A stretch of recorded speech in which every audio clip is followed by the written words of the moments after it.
നമസ്കാരം. വാരാന്ത്യ ഡെമോക്രസിയാണ്. കഴിഞ്ഞ ആഴ്ചയിൽ വിട്ടുപോയ ചില ക്രേസികളിലേക്ക് ആദ്യം കടക്കാം.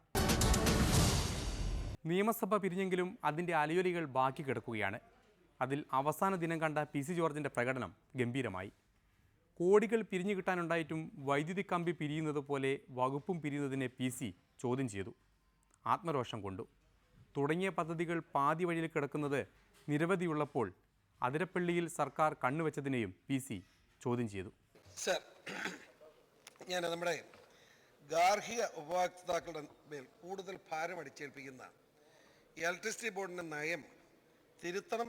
ബഹുമാനപ്പെട്ട മന്ത്രി പുതുതായി ചാർജ് എടുത്ത സാഹചര്യത്തിൽ അങ്ങ് ആ കാര്യത്തിൽ പ്രത്യേക ശ്രദ്ധ ചെലുത്തണം എന്ന് അഭ്യർത്ഥിക്കുന്നതിന് വേണ്ടിയാണ് സാർ ഞാൻ ഈ സബ്മിഷൻ ഉന്നയിക്കുന്നത്. സാർ, കഴിഞ്ഞ ഗവൺമെൻറ് കാലത്ത് അറിഞ്ഞുകൊണ്ട് 3 പ്രാവശ്യം ചാർജ് വർദ്ധിപ്പിച്ചു ഗാർഹിക ഉപഭോക്താക്കൾ.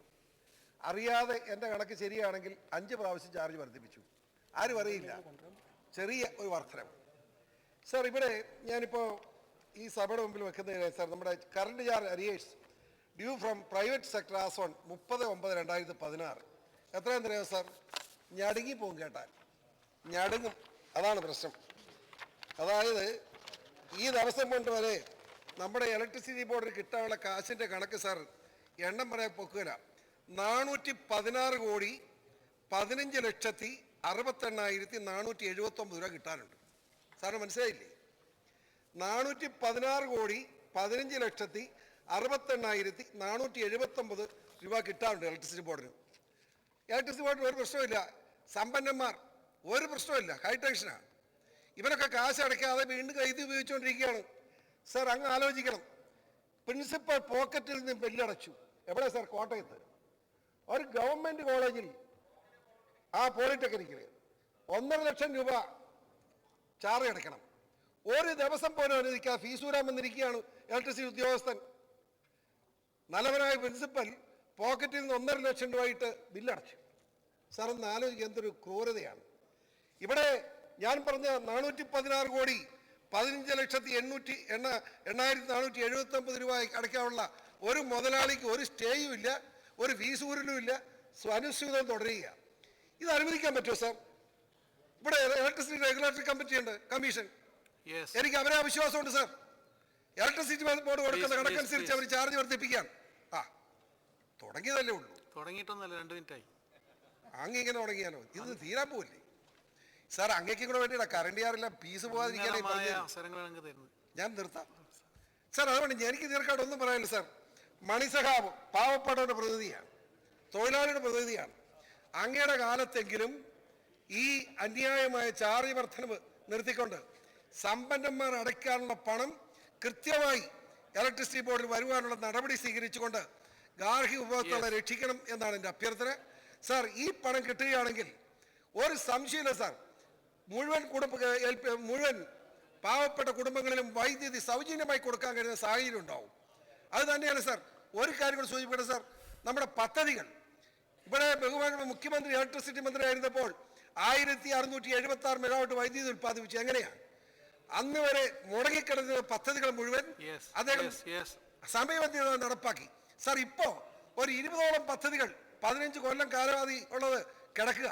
അപ്പോഴാണ് വീണ്ടും ആതിരപ്പള്ളി പദ്ധതി നടക്കുന്നത്. നമ്മൾ ഒരു ജനതയുടെ നിലനിൽപ്പിന്റെ പ്രശ്നമാണ്, അതുകൊണ്ടാണ് ചോദിച്ചത്. അതുകൊണ്ടാണ് പറഞ്ഞത് ഒരു 2 മിനിറ്റ് താമസം വരെ, അതുവരെ ചേട്ടൻ പുറത്തു വയ്ക്കും. അല്ല, ഒരു സംശയം, അവിടുത്തെ സിംഹവാലൻ കുരുങ്ങുകളെല്ലാം എന്ത് ചെയ്യും? പ്രകൃതി സ്നേഹി, ഈ വെള്ളം കേറി കേറി വരുമ്പോൾ ഈ സിംഹവാലം കുരങ്ങിനറിയാം കേറി കേറി കേറി പോകാൻ. കുഴപ്പമില്ലല്ലേ? അവിടെ പൊറോട്ടിൽ കുരങ്ങിറച്ചിയുണ്ടോ?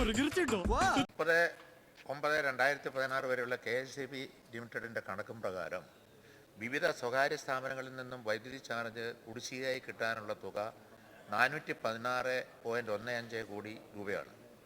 ഇതിൽ 194.43 കോടി രൂപ വിവിധ കോടതികളിൽ വ്യവഹാരത്തിൽ ഏർപ്പെട്ട് കിടക്കുന്നതാണ്. ഇത്തരം കേസുകൾ പരമാവധി വേഗത്തിൽ തീർപ്പുണ്ടാക്കുന്നതിനുള്ള ഇടപെടലാണ് സർക്കാർ നടത്തി വരുന്നത്. ബാക്കി കുടിശ്ശികയിൽ 19.62 കോടി രൂപ ഇക്കാലയളവിൽ പിരിച്ചെടുത്തിട്ടുണ്ട്. ശേഷിച്ചുള്ള 202.1 കോടി രൂപ പിരിച്ചെടുക്കുന്നതിനായി കുടിശ്ശിക വരുത്തിയിട്ടുള്ളവരുടെ വൈദ്യുതി ബന്ധം വിച്ഛേദിച്ച് കുടിശ്ശിക നോട്ടീസ് നൽകുകയും വൈദ്യുതി കണക്ഷൻ അഴിച്ചു മാറ്റി റവന്യൂ റിക്കവറി നടപടി മുഖേനയും ഒറ്റത്തവണ തീർപ്പാക്കൽ നടപടികളിലൂടെയും പിരിച്ചെടുക്കാനുള്ള നടപടികൾ സ്വീകരിച്ചു വരുന്നുണ്ട്. സാറേ സാറേ സാമ്പാറേ സാറിന്റെ വീട്ടില് കല്യാണം. സാറേ സാറേ സാമ്പാറേ സാറിന്റെ വീട്ടില് കല്യാണം. പാട് പാട് സാറേ സാറേ സാമ്പാറേ സാറിന്റെ വീട്ടില് കല്യാണം. തവണ വ്യവസ്ഥകൾ അനുവദിക്കപ്പെട്ട അടച്ചു വരുന്നതോ അല്ലാത്ത കുടിശ്ശിക വരുത്തിയിട്ടുള്ള സ്വകാര്യ സ്ഥാപനങ്ങളുടെ വൈദ്യുതി ബന്ധം സമയങ്ങളിൽ വിച്ഛേദിക്കുന്നതിന് വൈദ്യുതി ബോർഡ് നടപടി സ്വീകരിക്കുന്നുണ്ട്. അട്ട വറുത്തത് ഉപ്പേരി കോഴി തൂവൽ ചമ്മന്തി.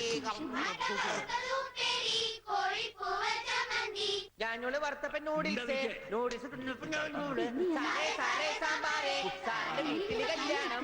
സാറേ സാറേ സാമ്പാറേ അട്ട വറുത്തത് ഉപ്പേരി കോഴി തൂവൽ ചമ്മന്തി. ഒരു കാര്യം വളരെ വ്യക്തമാണ്, ബോർഡ് വൈദ്യുതി ചാർജ് ഈടാക്കുന്ന കാര്യത്തിൽ വിവേചനപരമായി പെരുമാറുന്നില്ല. അങ്ങനെ ഏതെങ്കിലും കേസുണ്ടെങ്കിൽ ഉന്നയിച്ചെന്നാൽ അതിൻ്റെ മേൽ നിയമപരമായ നടപടി സ്വീകരിക്കുമെന്നുള്ള കാര്യം ഈ സഭയെ അറിയിക്കാൻ ആഗ്രഹിക്കുക. എല്ലാം പഴയപടി തന്നെ. മുൻകാലത്ത് വന്ന വൈദ്യുതി മന്ത്രിമാർക്ക് കുറിപ്പേട് നൽകിക്കൊണ്ടിരുന്ന ഉദ്യോഗസ്ഥർ തന്നെയാണ് മണിയാശാനും ഈ മറുപടി എഴുതി കൊടുത്തതെന്ന് തോന്നുന്നു. അങ്ങനെ തൽക്കാലം മണിയാശാൻ തടി തപ്പി. എന്നാൽ PC ഒന്ന് ആഞ്ഞു പിടിച്ചാൽ KSEBക്ക് കിട്ടാനുള്ളതൊക്കെ ഒരുമിച്ചങ്ങോട്ട് പോരും. ഇതിനൊരു അവസരം PC അച്ചാന് നൽകണമെന്ന് മണിയാശാനോട് അഭ്യർത്ഥിക്കുന്നു.